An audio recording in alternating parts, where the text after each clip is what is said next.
call me Yahoo Babalao.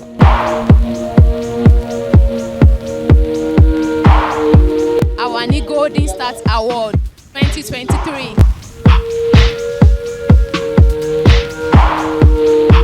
Dúpẹ́ lọ́wọ́ Golden Stars Award fún àmì ẹ̀yẹ tẹ́ fún mi o.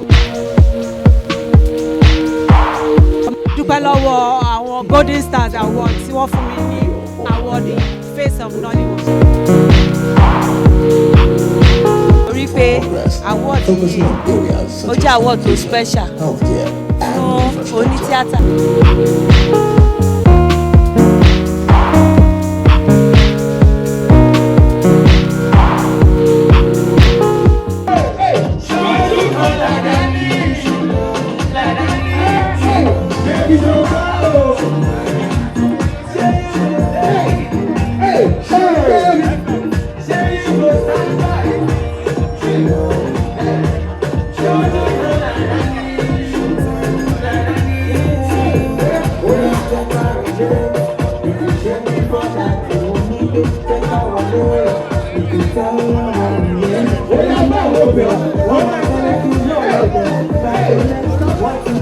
The next award for tonight is the award for the Outstanding Debut Collaboration Album. And the winner of this award is Good Things Take Times by Respect and Boy Please. Outstanding Debut Collaborations Award. Respect and Boy Please.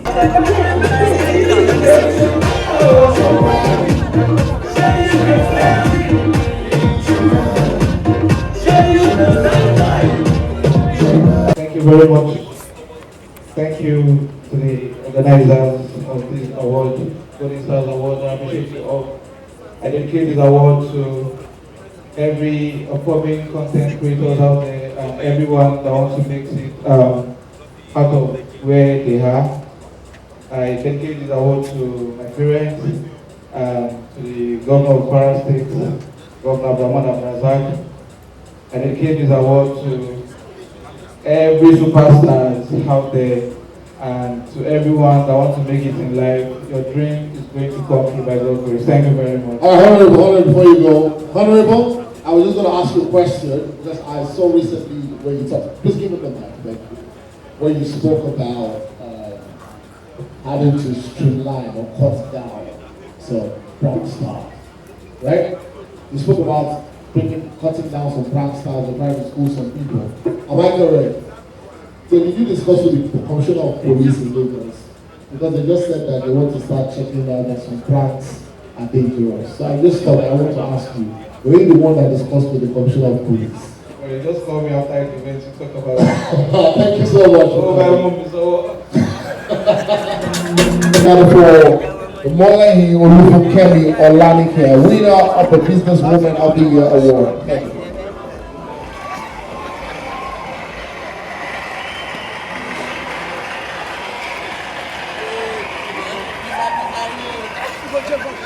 English. Now God they run am. You know understand? Also, where also? I go English, you know understand? Na music I dey do, go say yahoo yahoo yahoo lo say. I go this award, I go carry Grammy come home. You know understand? Somebody na God dey run am. Anybody pray for that for Oluomo for after 1 or 2. Somebody love it. God bless you. Golden Star Award, now God the run out. Our fans in our way where they were going grace and your fans everybody. You know that. Oh, everybody, thank you.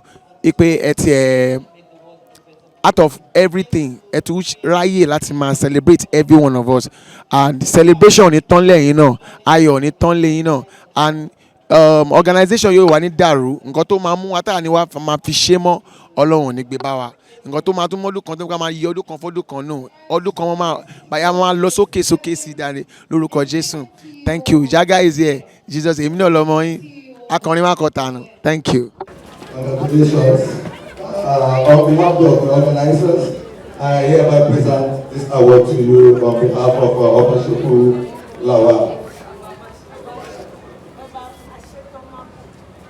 Ọba àṣetán má kù. Ọba àṣetán má kù kò pín sẹ́gàn mi.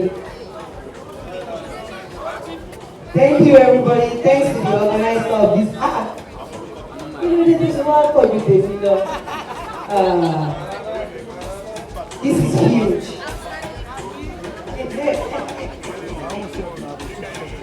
Thank you. Thanks to the organizer of this award. This award goes to all the wonderful family, fans of Oba Saliu Babatunde. And this goes to all the wonderful father out there. Ẹ ṣé gan, adúpẹ́ o, ẹ ṣé o, gbogbo ẹ̀yin bàbá ẹ̀ ń jèrè ọmọ o. Lọ́jọ́ kan ẹ̀yà àwọn ọmọ yín, wọn ò ní fẹ́ ẹ̀yin bàbá ṣàwátì. Ṣùgbọ́n àwa màmá máa pẹ́ dáadáa. Àwọn bàbá náà máa pẹ́ dáadáa. Àwọn bàbá náà máa pẹ́ dáadáa. Àwa máa pẹ́ gan-an, a máa pẹ́. After 4-5 Ọlọ́run years. máa pẹ́ gan-an. Ọlọ́run á lè jẹ́ kọ́ ọmọ ra mọ́tò fún wa. Ẹ lè máa pẹ́ lọ́kọ̀ kan wá. Mètúsẹ́là ẹ lẹ́ o. Ẹ ṣé sà.